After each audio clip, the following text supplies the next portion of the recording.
네, 오늘 또 이른 새벽 주님의 음성을 사모하며 나오신 여러분을 축복합니다. 오늘 우리가 읽고 묵상할 성경은 에스겔 8장부터 11장까지입니다. 이 장들은 에스겔 선지자가 성전 안에서 일어나는 우상 숭배를 환상으로 보고 그로 인해 하나님의 영광이 성전을 떠나며 결국 하나님이 성전과 예루살렘을 심판하시되 동시에 새로운 성전을 보여주며 회복의 약속을 주시는 내용입니다. 그 중에 오늘 이 새벽 새로운 성전을 보여주며 회복의 약속을 주시는 11장에 있는 말씀 가운데 은혜를 나누고자 합니다. 사랑하는 성도 여러분, 믿음이 식고 마음이 굳어지고 하나님이 멀게 느껴질 때 우리는 이렇게 질문을 합니다. 다시 회복될 수 있을까? 내 삶은 다시 하나님의 손에 붙들릴 수 있을까? 오늘 우리가 함께 나눌 에스겔 11장 17절부터 20절까지의 말씀은 이 질문에 대한 하나님의 대답입니다. 오늘 새벽을 통해 하나님께서 우리를 다시 모아서 우리 삶을 어떻게 다시 세우는지를 오늘 말씀으로 함께 은혜를 나누고자 합니다. 17절입니다. 너는 또 말하기를 주 여호와의 말씀 내가 너희를 만민 가운데에서 모으며 너희를 흩은 여러 나라 가운데에서 모아내고 이스라엘 땅을 너희에게 주리라 하셨다 하라. 이스라엘은 한때 하나님의 백성이었습니다. 그러나 불순종과 우상 숭배로 인해 그들은 바벨론으로 끌려가 흩어졌습니다. 나라가 무너지고 성전이 불타고 백성은 사방으로 뿔뿔이 흩어졌죠. 사람의 눈에는 모든 것이 끝이었습니다. 더 이상 소망이 없어 보였습니다. 하지만 그 끝에서 하나님은 말씀하십니다. 내가 너희를 모아내겠다. 다시 너희에게 땅을 주겠다. 하나님은 흩으시는 분이셨지만 동시에 다시 모으시는 분이셨습니다. 사랑하는 성도 여러분, 하나님은 지금도 흩어진 것을 다시 모으시는 분이십니다. 우리의 삶도 종종 흩어집니다. 갑작스러운 병으로 건강이 흩어지고 말 한마디로 관계가 무너지고 반복된 실패로 믿음이 흩어집니다. 때로는 우리의 마음조차 자신도 모르는 사이에 갈기갈기 흩어져 있습니다. 그럴 때 우리는 묻습니다. 이렇게 무너진 것을 누가 다시 회복할 수 있을까? 그 질문에 대한 하나님의 대답은 분명합니다. 내가 너희를 모아내며 너희에게 주리라. 사랑하는 성도 여러분, 흩어진 것을 다시 모으는 이는 우리의 능력이 아니라 하나님의 손에 달려 있습니다. 여러분, 혹시 지금 흩어진 자리에 계십니까? 건강이 흩어졌습니까? 관계가 끊어졌습니까? 믿음이 흔들립니까? 하나님은 그 흩어진 자리를 회복의 시작점으로 삼으십니다. 겨울에 흩날린 낙엽을 보십시오. 바람이 날려 사라진 것 같지만 봄이 오면 그 자리에서 다시 새싹이 자랍니다. 절망의 자리에 생명을 심으시는 하나님, 그분이 바로 우리의 하나님이십니다. 그러므로 오늘 이 아침 하나님 앞에 이렇게 고백합시다. 주님, 제 삶을 다시 모아 주옵소서. 흩어진 내 마음, 내 믿음, 내 가정을 다시 하나로 엮어 주옵소서. 회복은 사람의 손이 아니라 하나님의 약속에서 시작됩니다. 그 약속은 오늘 지금도 유효합니다. 18절입니다. 그들이 그리로 가서 그 가운데의 모든 미운 물건과 모든 가증한 것을 제거하여 버릴지라. 하나님은 이스라엘을 다시 본향으로 인도하시며 가장 먼저 한 가지를 요구하셨습니다. 우상을 제거하라는 겁니다. 왜일까요? 그들의 무너짐이 우상에서 시작되었기 때문입니다. 하나님을 떠난 마음, 눈에 보이는 것을 의지한 신앙, 평함을 둔 선택, 이 모든 것이 하나님보다 앞세운 것들, 곧 우상이었습니다. 사랑하는 성도 여러분, 오늘 우리의 삶에도 이스라엘과 같은 우상이 자리 잡고 있지 않습니까? 우상은 꼭 금이나 나무로 만든 형상이 아닙니다. 하나님보다 더 기대고 싶은 것, 하나님보다 먼저 반응하게 만드는 것, 하나님이 기뻐하시지 않더라도 쉽게 내려놓지 못하는 것, 그것이 바로 우리의 우상입니다. 돈일 수 있습니다. 자녀일 수도 있습니다.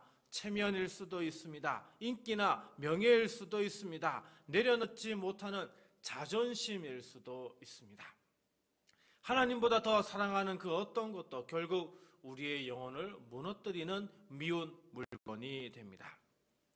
여러분, 이삿짐을 드리기 전에 가장 먼저 하는 일이 무엇입니까? 청소입니다. 오래된 쓰레기, 묵은 때 쌓인 먼지를 치우지 않으면 새 기구를 드릴 수가 없습니다. 우리의 마음도 같습니다. 먼저 버릴 것을 버려야 비로소 은혜가 들어갈 공간이 생깁니다. 회복은 채움이 아니라 언제나 제거에서 시작됩니다. 우상을 버려야 하나님이 임하십니다. 욕심을 내려놔야 말씀이 들어옵니다. 자존심을 꺾어야 은혜가 흐르게 되는 거죠. 오늘 이 새벽 하나님은 우리 각자의 마음을 조용히 살피기를 원하십니다.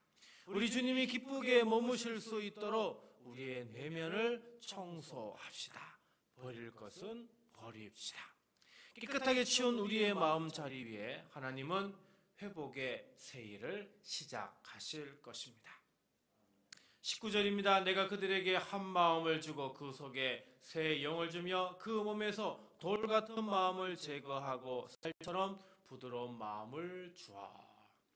하나님은 이스라엘을 회복시키실 때 단지 땅만 주시지 않으셨습니다. 하나님은 마음을 새롭게 하시겠다고 약속하셨습니다. 진정한 회복은 외적인 변화가 아니라 내면의 변화에서 시작되기 때문입니다. 이스라엘의 문제는 땅을 빼앗긴 것이 아니었습니다. 그들의 진짜 문제는 하나님 앞에서 굳어버린 마음, 돌 같은 마음이었습니다. 그렇다면 돌 같은 마음이란 어떤 마음입니까? 하나님의 말씀을 들어도 감동이 없는 마음, 죄에 대해 아무런 두려움도 없는 마음, 은혜가 흘러도 닿지 않는 메마른 심령입니다. 그렇다면 반대로 살 같은 마음은 어떤 마음입니까? 하나님 말씀 앞에 즉시 반응하는 부드러운 마음, 죄를 깨달으면 눈물로 회개할 줄 아는 마음, 하나님의 음성에 민감하게 순종하는 마음입니다. 근데 여러분, 우리가 스스로 돌 같은 마음을 살 같은 마음으로 바꿀 수 있을까요? 불가능합니다. 죄로 굳어진 마음을 변화시키는 일은 오직 하나님의 손에 달려 있습니다. 심장 이식 수술을 생각해 보십시오. 심장이 망가진 환자가 스스로 심장을 꺼내서 바꿀 수가 있을까요? 의사가 새 심장을 넣어줘야만 그 생명이 다시 뛸 수 있습니다. 우리의 영적 심장도 마찬가지입니다. 성령께서 새 마음을 주셔야 우리가 살아납니다. 그분이 우리 안에 새 영을 부어주셔야 진짜 회복이 시작됩니다. 그러므로 오늘 이 새벽 우리가 할 수 있는 일은 단 한 가지입니다. 하나님 앞에 엎드려 이렇게 고백하는 겁니다. 주님, 제 안에 돌 같은 마음을 제하여 주옵소서. 말씀이 들리지 않는 마음, 회개가 멈춘 마음, 사랑이 식은 마음을 제하여 주옵소서. 성령님, 저에게 새 마음을 주시고 새 영을 부어 주옵소서. 오늘 이 시간 돌 같은 마음이 깨어지고 살 같은 마음으로 다시 뛰게 되는 은혜의 심장 이식 수술이 우리 안에서 일어나기를 축복합니다. 20절입니다. 내 율례를 따르며 내 규례를 지켜 행하게 하리니 그들은 내 백성이 되고 나는 그들의 하나님이 되리라. 하나님께서 새 마음과 새 영을 우리 안에 주시는 이유는 분명합니다. 말씀대로 살게 하시기 위함입니다. 하나님은 이렇게 말씀하십니다. 그들은 내 백성이 되고 나는 그들의 하나님이 되리라. 이 말은 단순한 축복의 문장이 아닙니다. 하나님 언약의 핵심, 언약의 정점입니다. 이보다 더 친밀한 관계, 더 깊은 소속감은 없습니다. 하나님이 나는 내 하나님이다 라고 말씀하실 때 그것은 존재의 근거, 삶의 방향, 영원한 안전이 그 안에 포함되어 있는 선언입니다. 그렇다면 그 놀라운 언약이 어떻게 현실이 되는가? 바로 순종을 통해서입니다. 하나님을 내 하나님으로 모시고 사는 사람은 말씀을 듣는 데서 그치지 않고 따르고 실행하며 그 삶 속에서 하나님의 뜻이 드러나게 합니다. 여러분, 새 휴대전화를 선물 받았다고 해서 자동으로 좋은 사진을 찍히는 건 아닙니다. 어떻게 해야 돼요? 사진을 잘 찍는 방법을 배워야 합니다. 하나님께서 주신 새 마음도 마찬가지입니다. 그 마음은 말씀에 순종할 때 비로소 살아 움직이고 열매를 맺습니다. 새 마음은 순종할 수 있는 능력의 시작이지 자동적인 변화의 마법은 아닙니다. 사랑하는 성도 여러분, 하나님은 우리 안에 새 마음을 넣으시고 이제는 내가 그 마음으로 걸어가라고 말씀하십니다. 너는 내 말씀을 따라 살 준비가 되었느냐? 내가 받은 새 마음을 이제 삶으로 증명할 수 있겠느냐? 오늘 하루 크고 거창한 일부터가 아니라 작은 순종 한 가지부터 시작해 보십시오. 내 뜻을 꺾고 누군가를 용서하는 일, 말씀 한 구절을 붙들고 묵상하며 사는 일, 작은 유혹 앞에서 단호히 돌아서는 일, 그 한 걸음 한 걸음에 하나님은 말씀하십니다. 너는 내 백성이다. 나는 너의 하나님이다. 오늘 말씀을 생각하며 다음 네 가지를 놓고 우리 함께 기도하기를 원합니다. 주님, 흩어진 믿음, 관계, 삶의 조각들을 하나님께서 다시 회복시켜 주시옵소서. 주님, 내 안에 숨은 우상을 밝혀 드러내 주시고 미련 없이 버릴 용기를 주소서. 주님, 성령께서 굳어진 내 심령을 깨트려 주님께 반응하는 마음이 되게 하소서. 주님, 받은 새 마음으로 오늘 작은 말씀 하나라도 삶에서 순종하게 하소서.